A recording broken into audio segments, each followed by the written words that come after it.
घेणार आहोत. अधिवेशनाचा आजचा तिसरा दिवस आहे. तुम्ही पहिल्या दिवशी आला नाही, तिसऱ्या दिवशी आलेला आहे आणि तिसऱ्या दिवसानंतर तुमची चर्चा सुरू झालेली आहे की आता रोहित दादा आलेत, आता विरोधक ॲक्शन मोडमध्ये. नाही, हे बघा, मी एक साधा कार्यकर्ता आमदार आहे. मला लोकांनी ज्या विषयासाठी अधिवेशनामध्ये पाठवलेले ते विषय घेऊन मी लढत असतो. शेतकरी, कष्टकरी, युवा, विद्यार्थी, शहर, ग्रामीण, महिला सुरक्षता या सगळ्या विषयांवर अनेक वेळा मी त्या ठिकाणी बोलत आलो आणि आत्तासुद्धा बोलणार आहे. आणि आज काही महत्त्वाच्या विषयावर चर्चा आहे, तिथं आम्ही चर्चा करण्याचा प्रयत्न करू.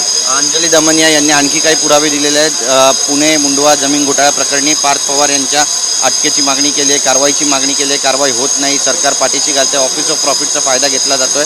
आम्ही पुरावे देऊन सुद्धा कारवाई होत नाही, मग विरोधक म्हणून काय जबाबदारी, असा प्रश्न सुद्धा उपस्थित केला जातो. हे बघा, आता विषय सरकारकडे गेला आहे ना, सरकारने त्या बाबतीत योग्य असा निर्णय घ्यावा.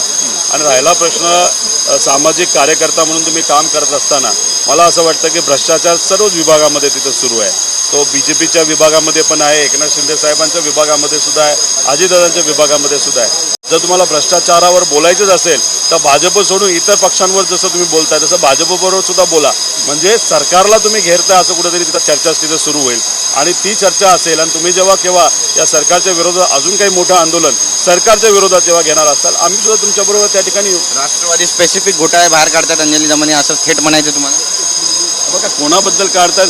आम्ही तर सगळ्याच पक्षाबद्दलचे घोटाळे त्या ठिकाणी बाहेर काढलेले आहेत. म्हणजे राष्ट्रवादी अजितदादा पवार यांचा पक्ष आहे, त्यांच्याही बद्दल काढलेलं आहे, एकनाथ शिंदे साहेबांबद्दल काढले, BJP बद्दल तिथं काढले. कारण का आम्ही खरे विरोधक तिथं आहोत.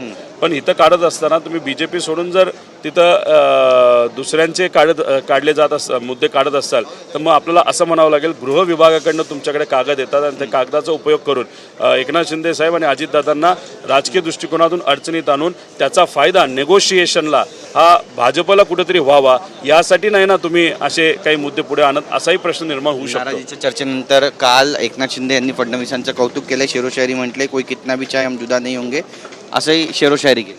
आता शेवटी नाराज होतात, साताराला जातात, मुंबईला जातात, मग कुणीतरी मध्यस्थी करतं, मग मध्यस्थी केल्यानंतर कदाचित त्याला काही प्रमाणात यश येत असेल आणि ती मध्यस्थी झाल्यानंतर यश आल्यानंतर मग कुठेतरी चार चांगले शब्द बोलावे लागतात. हे लव्ह अँड हेट रिलेशनशिप आहे. आता मी एकच सांगतो तुम्हाला, मुंबई महानगरपालिकेचं इलेक्शन एकदा झालं ना, त्यांचा परमनंट राजकीय डिवोर्स या तिन्ही पक्षांचा होईल.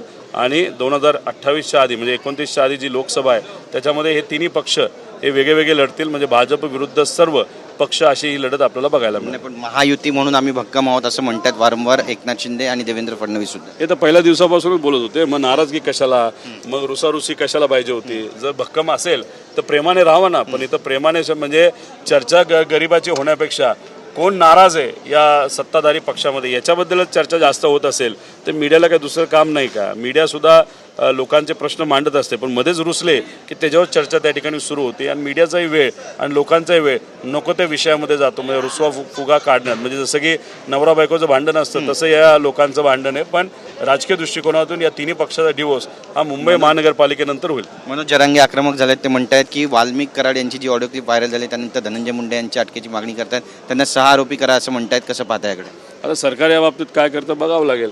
आणि याच्यामध्ये काही पुरावे असतील आणि ते नक्कीच आहेत असं आम्हाला कळतं, मग करायला काय हरकत आहे. नक्की दादा, आमची बातचीत केल्याबद्दल. कॅमेरा पर्सन योगेश गुरवचा, गिरीश गायकवाड, TV9 मराठी, नागपूर.